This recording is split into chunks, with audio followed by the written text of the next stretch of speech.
এখন রান্না করে নেব ঝোল সিমাই। সামনেই কিন্তু রোজা শেষ হলে ঈদ, আর ঈদ স্পেশালে করে দেখাচ্ছি এরকম একটু ঝোল সিমাই। আপনারা একবার ট্রাই করবেন, ভালো লাগবে ঈদের মধ্যে।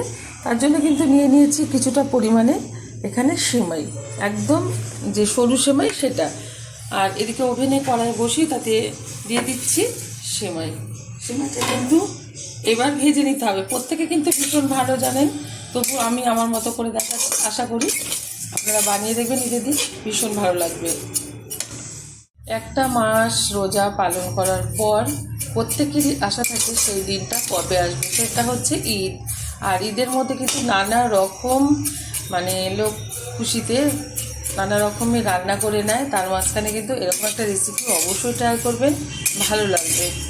এখন এর মধ্যে দিয়ে দেবো দুটো তেজপাতা, দিয়ে দিচ্ছি কিছুটা কাজু, কিছুটা কিশমিশ।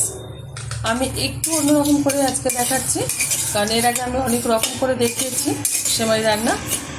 তো এবার দিয়ে দেবো এর মধ্যে কিছুটা পরিমাণে বাটার। এবার বাটারটা দিয়ে একটু নেড়ে চেড়ে নেব। খুব সুন্দরভাবে ভেজে নিয়েছি, বাটারটা কিন্তু খুব ভালোভাবে গলে গেছে। এখন দিয়ে দেবো এর মধ্যে কোকোনাট পাউডার। আপনারা এখানে নারকেলও ব্যবহার করতে পারেন কুড়িয়ে, তবে একটু কোকোনাট পাউডার ব্যবহার করলাম। আজকে কিন্তু পাটালি গুড় দিয়ে আজকে সেমাইটা আমি রান্না করব। আর এদিকে কিন্তু আগে থেকেই আমি দুধটা ঘন করে জাল দিয়ে নিয়েছি। এখন যেহেতু ভাজা হয়ে গেছে সেমাইটা, সেই কারণে ঢেলে দিচ্ছি দুধ।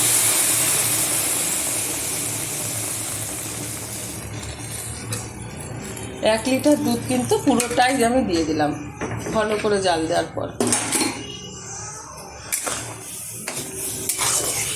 দিয়ে দিচ্ছি সামান্য পরিমাণে একটু লবণ, ব্যালেন্সটা ভালো রাখার জন্য সেমাইয়ের। এবার দিয়ে দেবো পরিমাণ মতো পাটালি গুড়।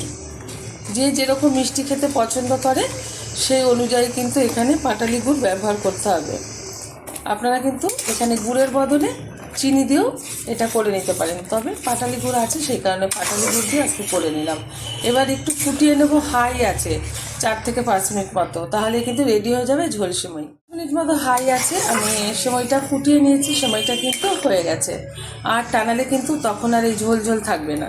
এখন নামিয়ে ঠান্ডা হয়ে যাওয়ার পর তারপরে কিন্তু সবাইকে সার্ভ করবো। আপনারা অবশ্যই ট্রাই করবেন, আশা করি ভীষণ ভালো লাগবে।